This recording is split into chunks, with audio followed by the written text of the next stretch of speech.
ibadah bersama-sama dengan lansia tanpa ada persinggungan emosi, kemudian kondisi staminanya juga tetap stabil, tuh tipsnya gimana Bu? Apa harus sama-sama diajak sama-sama terus ibadahnya atau bagaimana? Ya, lansia itu kan kembali seperti anak-anak ya. Nah, kita juga harus selalu mengingatkan dan mengajak, memberikan contoh gitu ya. Kalau kita umpama sholat tarawih, ya kita ajak mbahnya sholat tarawih. Kalau kita berangkat sholat berbuka puasa, ya diajak berbuka bersama. Kalau contoh itu nggak ada, ya siapa yang membawa ke masjid? Siapa yang mengantar mereka? Kan tidak ada. Ya pasti ada rewelnya ya, kalau mereka itu demensia ya pasti ada rewelnya. Rewel terutama makanan ya mungkin ya, makanan. Kemudian saat sahur kan perlu diingatkan, saat berbuka harus diingatkan. Kalau mereka kuat tapi demensia kan, mereka nggak tahu waktunya berbuka, waktunya sahur. Itu yang perlu mengingatkan kan ya keluarga ya.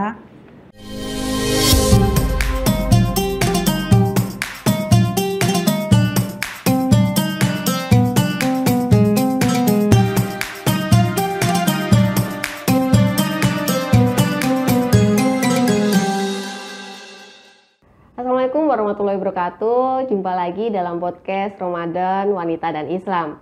Nah, kali ini bersama saya Sulfi Sofiana, kita akan membahas tentang podcast yang bertopik pada Ramadan dan kesehatan. Nah, secara khusus kita akan membahas tentang bagaimana kita sebagai pribadi mempersiapkan diri menghadapi Ramadan dan harus merawat lansia. Apa saja yang harus kita persiapkan agar lansia bisa menjalani Ramadan dengan penuh maksimal dan bermakna.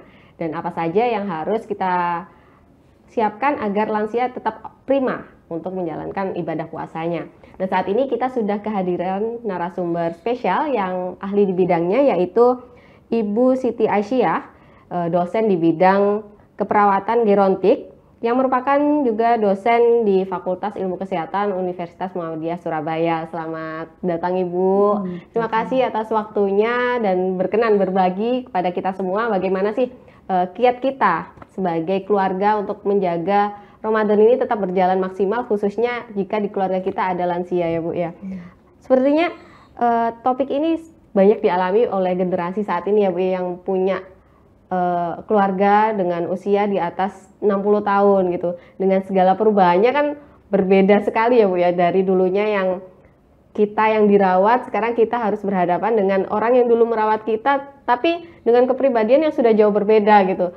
Agak rewelnya, terus kesehatannya juga berbeda. Sebenarnya kondisinya itu seperti apa sih Bu, lansia sampai dukungannya yang diperlukan dari keluarga untuk menghadapi perubahan-perubahan dalam tubuhnya dia gitu. Ya, jadi sebenarnya kalau kita merawat lanjut usia, kita seluruh keluarga itu harus perlu belajar gitu, perlu belajar terlebih dahulu gimana sih caranya kita itu merawat lansia. Karena apa? Karena kalau tidak mengetahui perubahannya itu nanti bisa menjadi sumber konflik di keluarga. Tidak hanya sumber konflik antara yang merawat dengan lansia, tapi sumber konflik bagi anggota keluarga yang lain. Seperti umpamanya kalau yang merawat itu yang perempuan, ibunya ya, istri merawat ibunya gitu ya. Nanti sumber konflik buat suami dan anak-anaknya. Kalau seluruh keluarga ini tidak menyiapkan diri dan tidak memahami. Apalagi nanti kalau itu umpamanya ibu mertua gitu ya, atau panjang ceritanya ya.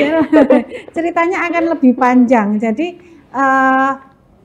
yang istilahnya yang menitipkan ya, atau kita yang dititipi, yang menitipkan itu juga harus mengetahui itu gitu. Karena kalau tidak nanti itu akan jadi sumber konflik gitu. Itu yang perlu dipahami dulu. Apa sih kemudian apa yang perlu kita pahami terhadap lansia yang kita rawat itu, yaitu kalau lansia itu akan terjadi perubahan fisik dan perubahan psikologis.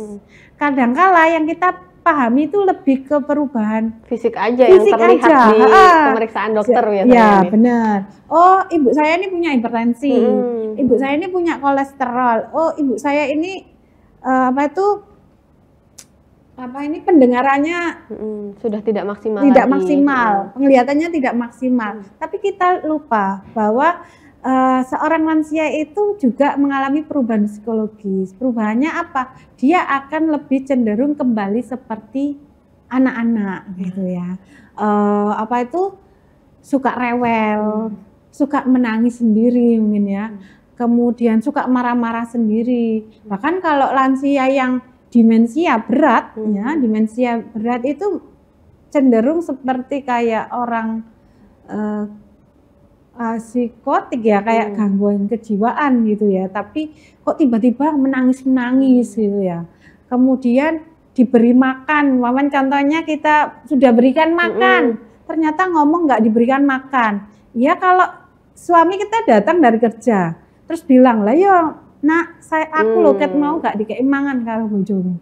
Nah kalau suami ini nggak memahami bahwa ibunya ini ada demensia itu ada demensianya, maka ini akan jadi sumber konflik gitu. Apalagi kalau ada saudara dari suami datang terus curhat si ibunya, nah yo si A si B ini gini. Nah itu yang kadang sebaiknya semua itu paham gitu loh. Tidak hanya yang merawat yang memahami lansia itu, karena nanti kasihan yang merawat itu akan jadi masalah psikologis buat dia, karena banyak penelitian itu juga menunjukkan bahwa beban perawatan itu stres perawatan itu sangat besar sekali, sangat tinggi pada caregiver lansia. Caregiver itu tidak hanya orang luar ya, tapi kita sebagai keluarga itu juga caregiver bagi lansia. Itu yang paling penting. Perubahan senyum saja ya. Kadang orang tua itu kan senyumnya beda dengan kita ya. Kalau kita senyum itu kelihatan sekali. Kalau lansia itu kan enggak senyum itu kadang hampir tipis ya. Beda tipis, nanti kita salah. Loh kok ibuku menengahi gitu, kita udah tersinggung. Terus dia rewel gitu, kalau saya sih ya sudahlah, itu sudah sepuh gitu. Tapi bagaimana Bu kita memahami psikologis lansia ini ternyata sudah berbeda dengan kita. Psikologisnya sudah mulai rewel, itu apa memang dia merasakan ketidakmampuan dia akhirnya berujung jadi rewel, berujung jadi mungkin kayak menjadi anak-anak gitu ya kita bilangnya ya.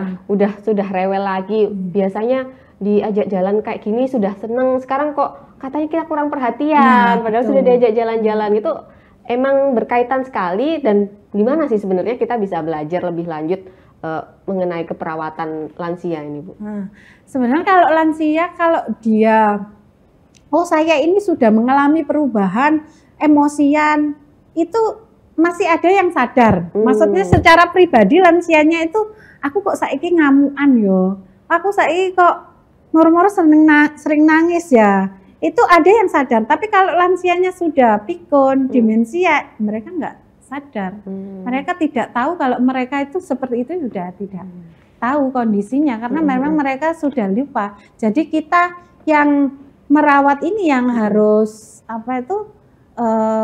oh iya ya sudah gitu. Oh ya sudah, memang mbahnya itu sudah seperti itu gitu. Jadi kita yang harus berbesar hati, membesarkan diri kita. Oh memang ibu seperti gitu. Jadi memang untuk jadi caregiver kita memang harus benar-benar memahami lansia itu seperti apa, terus benar-benar paham penyakit fisiknya apa, psikisnya bagaimana gitu ya. Jadi saat kita bersikap jadi ekstra sabar ya Bu ya, harus ekstra sabar gitu. Ya sudahlah gitu. Mungkin lebih banyak itu kayaknya. Oh ya sudahlah, memang ibu kayak begitu.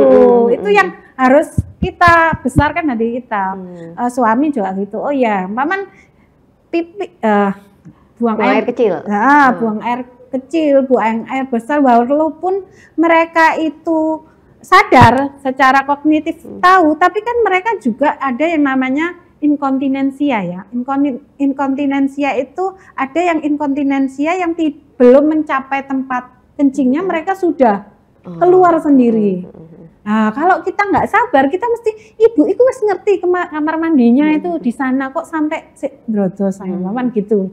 Itu kan kalau kita nggak paham, bahwa ada namanya ngompol itu yang memang belum mencapai tempatnya, sudah Perubahan ngompol fisiknya yang duluan. sudah ini ya. Iya, jadi hal-hal yang seperti itu, umpamanya BAB, maunya mereka juga kepingnya udah sampai toilet sih gitu, tapi belum sampai toilet sudah keluar duluan. Nah ini gitu. kalau di hari biasa saja cukup menantang ya buat Iya. caregiver.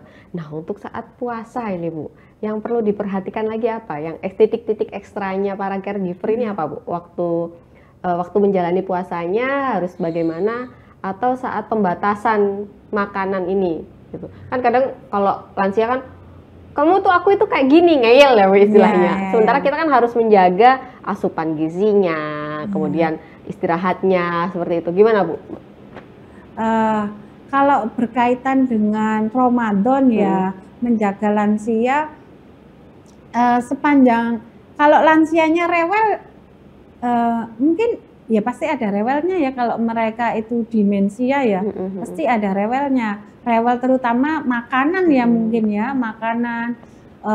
Kemudian saat sahur kan perlu diingatkan, saat berbuka harus diingatkan. Kalau mereka kuat tapi demensia kan, mereka nggak tahu waktunya berbuka, waktunya sahur. Itu yang perlu mengingatkan kan ya keluarga ya. Kalau emosi, saya kira kalau waktu puasa mungkin emosinya justru lebih agak turun. Tapi kalau saat berbuka makanan yang nggak cocok itu akan ditemui lah. Saya kira seperti itu.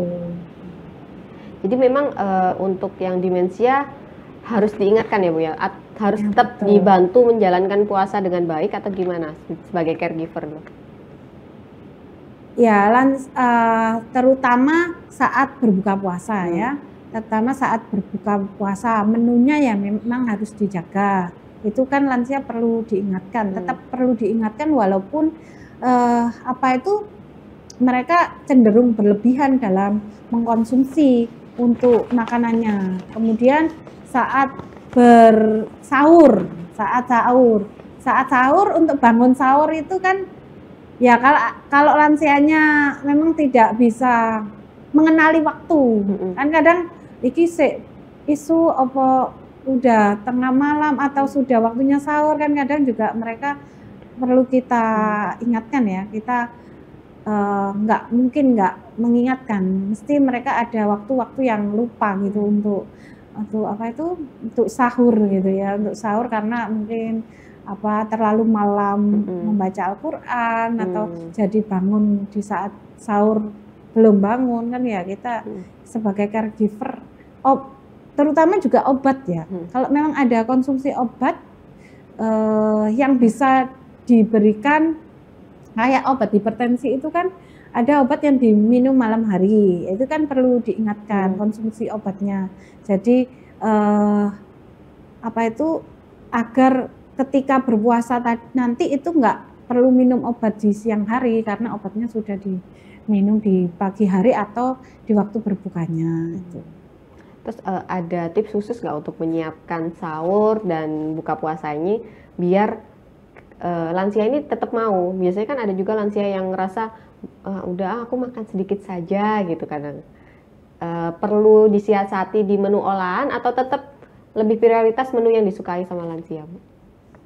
Ya kita yang diolah sesuai dengan kebutuhannya lansia ya, tidak yang disukai tapi diolah dengan kita sesuai konsumsi yang diperbolehkan. Paman kesukaannya pisang goreng, paman. Nah, berarti kan kadar gula yang di dalam tepungnya itu mungkin nggak terlalu manis gitu. Teh, paman, konsumsi teh berarti tehnya nggak boleh terlalu pekat gitu ya.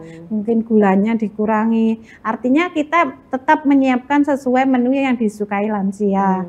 Tapi kita yang mengolah makanannya itu harus sesuai dengan kondisi lansianya. Saya kira seperti itu. Kalau makanan yang disukai lebih baik. Kalau makanan yang disukai itu bisa diberikan saja, tapi pengolahannya itu yang disesuaikan ya. Ya kita sesuaikan. Sebaiknya memang kita nggak beli makanan di luar lah untuk lansia ini ya. Kalau balita itu kan secara psikologis kita seneng ya, seneng karena lucu gitu ya, gitu. Jadi nyaman aja gitu. Terus mereka BAB, BAK itu kan berbeda, BAP dan BAK-nya lanjut usia gitu ya. Kalau BAB, BAK-nya lanjut usia itu kan mungkin baunya juga beda, jumlahnya juga banyak. Mungkin itu kalau sembarangan BAB, BAK-nya kan ya membuat, walaupun kita paham ya, paham, oh ya wes lah memang gini, tapi kan kita harus nyiapin mental gitu ya. Jadi lebih ekstra ya gitu. Kalau dan enggak, ya ada yang lucu dan ada yang tidak lucu. Tapi memang ada yang lansia, kalau yang lucu juga ada. Kebetulan saya kan juga sering membimbing lansia di panti ya. Jadi tahu ada yang emang lucu Mbak itu ya. Tapi yang kan menjengkelkan kan juga. Bukan juga menjengkelkan ya, dalam arti kan mereka yang suka marah-marah itu kan juga ada. Yang apa bentak-bentak gitu juga ada, karena mereka tidak mampu mengontrol emosinya gitu loh. Itu yang harus kita pahami. Kadang kita emang kembali ke anak-anak, tapi ada yang berbeda. Terus mungkin bau badannya itu kan berbeda ya antara lansia dengan anak-anak kecil. Kalau anak-anak kecil itu bisa dikasih minyak telon juga mungkin ya. Iya, minyak telon. Harus sering ganti baju gitu ya. Karena produksi keringatnya juga memang sudah berbeda ya. Iya, kan kalau penyakit-penyakit tertentu, umpama sakit diabetes kan bau badannya juga beda ya, karena mereka apa istilahnya mengandung keton gitu ya, bau badannya itu. Jadi apa itu? Ya itu tadi apa kita harus benar-benar lebih sabar lah ya. Sabar, karena ya itu kalau supportnya itu tidak, kadang-kadang kalau apa anak-anak support dari luar itu banyak, tapi kalau kita merawat lansia itu kadang nggak banyak juga yang support ya. Benar-benar. Jadi dukungan keluarga itu tidak hanya memberikan dukungan secara finansial saja. Kadang-kadang kan ada ya, maman kita merawat ibu yang ibu mertua gitu ya, tapi ada yang oh saya ngasih uang aja lah buat ibu gitu, kamu yang ngerawat gitu kan gitu. Tapi sebenarnya kita itu tidak hanya membutuhkan dukungan finansial, tapi memahami kita yang sebagai caregiver langsung buat lansia, apa itu saudara yang lain, orang lain yang melihat kita itu, kita juga membutuhkan dukungan ini, dukungan apa secara psikologis, karena merawat lansia itu sebenarnya kalau kita pengalaman ya banyak gitu terkait dengan kewajiban kita sebagai orang muslim ya untuk merawat lansia. Kalau dari pengalaman-pengalaman yang banyak, sebenarnya kalau lansia yang sangat-sangat rewel itu, kalau kita lihat ya, seringkali saya wawancara itu nggak panjang. Lansia yang sangat rewel, yang mungkin karena ini ya akhirnya terpicu di organ-organnya juga itu, sangat darah tingginya, menguras emosi kita. Itu sebenarnya kita perawatannya itu tidak panjang. Tidak panjang dalam artian mungkin setahun 2 tahun itu memang benar-benar menguras tenaga, menguras emosi kita. Tapi mungkin beliau akhirnya wafat gitu ya. Itu kadang-kadang kalau ini pengalaman ya yang sering saya bertanya, seberapa lama sih Anda waktu yang sangat kalau dulu kan mungkin lansia masih kesadarannya masih bagus, tapi kan lama-lama kesadaran itu akan berkurang, emosinya semakin membuat kita lebih jengkel. Itu seberapa lama sih yang membuat tingkat stres sebagai caregiver itu, keluarga sebagai caregiver itu tinggi? Itu ya setahun 2 tahun itu yang biasanya memang ujian berat. Tapi itu ada usia nggak Bu? Usia lansianya yang biasanya seperti itu? Ini berdasarkan wawancara ya sama keluarga-keluarga yang mengalami kondisi psikologis dan fisiknya benar-benar berat bagi caregiver. Kalau dilihat dari usia sebenarnya enggak, tapi 1 tahun saat menjelang ajalnya atau 2 tahun saat menjelang ajalnya itu yang biasanya yang membuat ekstra apa ya, kesabaran yang menguji tinggi, ya. menguji kesabaran. Ini berdasarkan pengalaman ya. Kalau penelitian saya belum Tapi membaca, tapi kalau secara secara pengalaman orang-orang yang mengasuh lansia itu yang membuat ininya itu ya 1 tahun terakhir itu yang benar-benar berarti bukan saat Ramadan ya Bu ya, justru Ramadan lebih sabar juga ini lansianya. Sebenarnya enggak ada pengaruh yang kalau Ramadan itu menjengkelkan, enggak. Justru Ramadan itu lebih pada kita menyiapkan diri, merawat secara fisiknya ya, secara menyiapkan makanannya, menjaga. Kalau tadi kan jenengan di episode sebelumnya kan sempat bilang lansia ini harus olahraga gitu kan. Ya. Terus caregiver ini gimana untuk mengajak lansia ini untuk tidak sampai skip olahraga saat Ramadan? Ya, jadi kalau kita sebelum Ramadan itu kan ada aktivitas harian yang memang harus dilakukan lansia, seperti olahraga harian ya. Olahraga harian itu kan kalau kita biasanya kalau lansianya rutin ke rumah sakit atau kontrol rutin pasti sudah diajarkan cara latihan fisik untuk lanjut usia. Yaitu yang perlu kita sebagai keluarga mengingatkan waktu puasa, Mbak, kalau olahraga nanti waktu mau berbuka aja, atau nanti waktu malam, Mbak, jam habis tarawih mau tidur olahraga dulu, Mbak. Tetap perlu diedukasi ya lansia. Iya, betul, tetap perlu diedukasi. Jadi petugas kesehatan itu tidak hanya mengedukasi lansianya aja, tapi juga mengedukasi caregivernya. Kadang-kadang kita itu lupa mengedukasi caregivernya. Padahal banyak sekali penelitian tentang beban perawatan itu, merawat lansia itu menimbulkan stres yang sangat tinggi. Bagi kedua pihak ya. Lansianya caregivernya iya. Nah, betul. Tapi kadang kita lupa, pelayanan kesehatan tuh lupa mengedukasi caregivernya. Gitu. Edukasinya hanya bersifat ini loh caranya merawat lansia itu seperti ini. Tapi dukungan emosi pada caregivernya itu yang kurang gitu.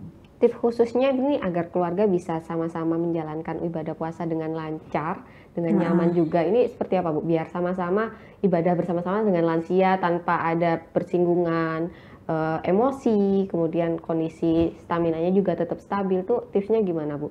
Apa harus sama-sama diajak sama-sama terus ibadahnya atau bagaimana? Iya, lansia itu kan kembali seperti anak-anak ya. Nah, kita juga harus selalu mengingatkan dan mengajak, memberikan contoh gitu ya. Kalau kita umpamanya sholat tarawih, ya kita ajak mbahnya sholat tarawih. Kalau kita berangkat sholat berbuka puasa, ya diajak berbuka bersama. Kalau contoh itu nggak ada, ya siapa yang membawa ke masjid? Siapa yang mengantar mereka? Kan tidak ada. Siapa yang menyiapkan makanannya? Nggak ada. Seperti anak-anak kita juga, lansia itu seperti anak-anak juga, butuh contoh, butuh kita tidak hanya menyiapkan secara finansial, tapi menyiapkan dukungan, menyiapkan sarana prasarana. Oh, ini loh tempat ibadahnya di sini. Makanan yang perlu dimakan kayak begini, itu yang perlu ditekankan kepada kita kalau mau menyiapkan lansianya berpuasa gitu. Oh, kalau sewaktu-waktu ibu saya drop, saya harus begini, itu sudah tahu keluarga mau dibawa kemana lansianya gitu loh. Obatnya yang harus disiapkan apa, itu sudah tahu. Kapan ibu saya berhenti, puasa, kemudian tiba-tiba vertigo, berkunang-kunang ya, berputar-putar. Ya itu berarti tandanya harus dihentikan puasanya gitu. Itu harus memang ya segala hal itu ya perlu ilmu sebenarnya ya.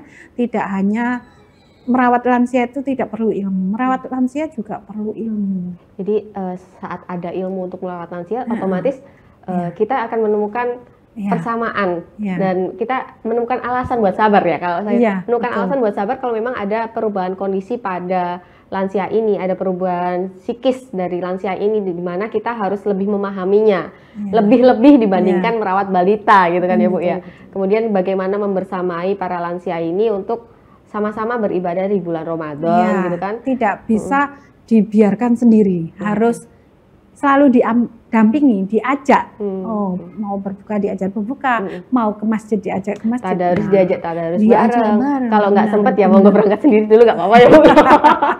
Ya ini. Tapi ya itu lansia itu karena mereka tuh banyak alasan. Bah, kenapa kok nggak ke posyandu? Contohnya ya yang biasa dilakukan, nggak ada yang nganter. Oh, aku nggak kuat kalau sendirian. Nah, itu yang jadi problem di sana. Mereka itu punya keinginan keluar rumah, tapi siapa yang nganter? Aku ya kepingin ke sana, tapi nggak ada yang nganter. Anak cucuku sibuk semua. Itu kan jadi masalah juga. Jadi pesannya jenengan buat para keluarga yang memiliki lansia di rumah, khususnya di bulan Ramadan ini seperti apa nih Bu? Nah, ini mumpung di bulan Ramadan, kita harus membangun kesadaran bahwa kita sebagai insan punya kewajiban untuk merawat orang tua kita. Ya, untuk merawat orang tua kita itu tidak hanya sekedar merawat, tapi kita harus mampu membekali diri agar apa yang kita rawat ini juga senang ya, dengan juga menikmati. Kita juga tidak menjadi beban yang terlalu berat karena kita sudah membangun kesadaran diri gitu. Jadi sama-sama nyaman, sama-sama oh ini bukan beban karena kita sudah sadar. Kita udah menyiapkan diri, menyiapkan mental, niat.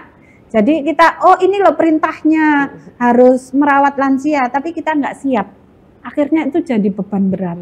Tapi ketika kita sudah siap secara mental dan fisiknya, maka kita ya sudah begitu besar